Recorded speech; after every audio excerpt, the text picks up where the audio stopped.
Hi, I'm Brandon Matlock, head journalist of Summit Publications, and I'm here with Reed Hastings, current CEO of Netflix.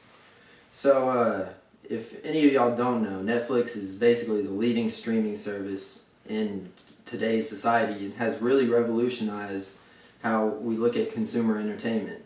I'm hoping to get some information and insight on what goes on at Netflix HQ. All right, yeah. I really appreciate the compliment about us being the head streaming service. You know, there's a lot of streaming services out there, but yeah, I like to take pride in the fact that we're up there. You know, we're a top tier streaming service, I'd say. Yeah, I would say the same. Have you ever smoked hookah before? Actually, yeah, it's crazy that you bring this up or that you have one, because I recently took a trip to the Middle East, and I built my own cabin actually, or had people build my own cabin out on about 10 acres of land, and actually the people that work for me are, you know, I have butlers per se, and they have their own hookah.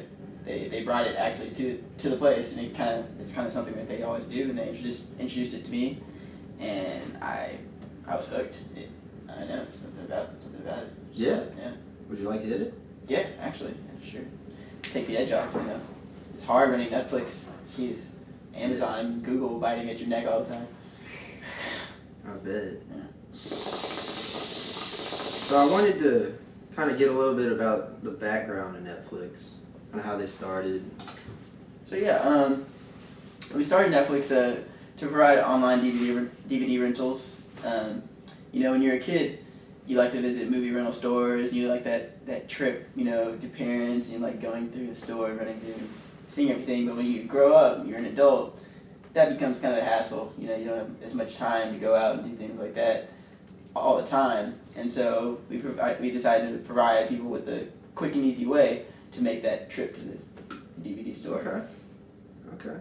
Mm-hmm. So I guess going a little more into it, why did Netflix decide to separate DVD rentals and the streaming services into two companies?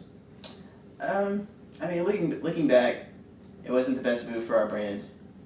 There are different routes we could have taken. However, we wanted to better understand the segments within our market, so we decided to go ahead and, you know, go out on a limb, try something that not many other people were doing. Okay, we'll get more into those changes that Netflix was a part of later, but I just kind of wanted to look at the competitive environment and see, you know, what kind of where you see it in 10 years. In 10 years, okay. So I mean, clearly there are a lot of competitors entering the market. I only see the market becoming more saturated from here. But it is important to realize that many competitors have issues distinguishing themselves. I'm sorry, it's hookah. Distinguishing themselves, as well as attracting consumers to their platforms. And regardless, this means that we need to focus even more on our customers and our strategic partnerships. Okay.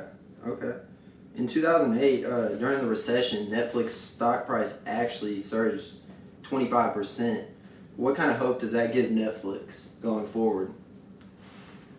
That's a good question. I think this shows that consumers value flat rate fees. People want to stream as much content as they would like, you know, obviously, and when they like. And we just need to make sure they stay emotionally invested in our shows and our movies and documentaries and comedy, and so that we, you know, continuously have that base, that fan base, if you will. Okay. Yeah. That's an interesting point, because people don't like being taxed later on fees or anything of that sort. Right. We want to make sure that we're being fair in that sense. Okay. So let's go a little more into these price changes. What exactly were those price changes that Netflix had?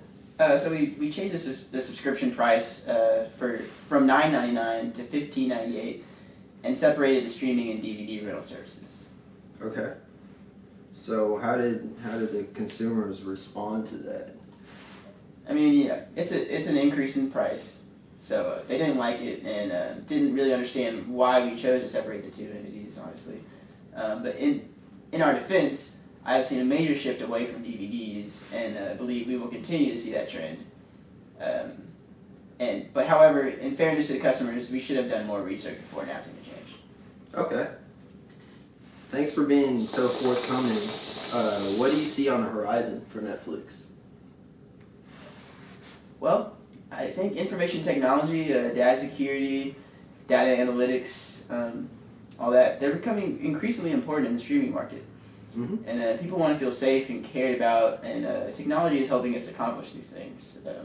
With technology, we're getting closer and closer towards that goal of finding a I guess a cumulative streaming service that touches every single one of those aspects. Oh, it's an interesting phrase. So basically, that's all the questions I have for you. Do you have any questions for me? What do you think? I mean, well, is there anything you would change about how Netflix runs and what we do? I don't want to say too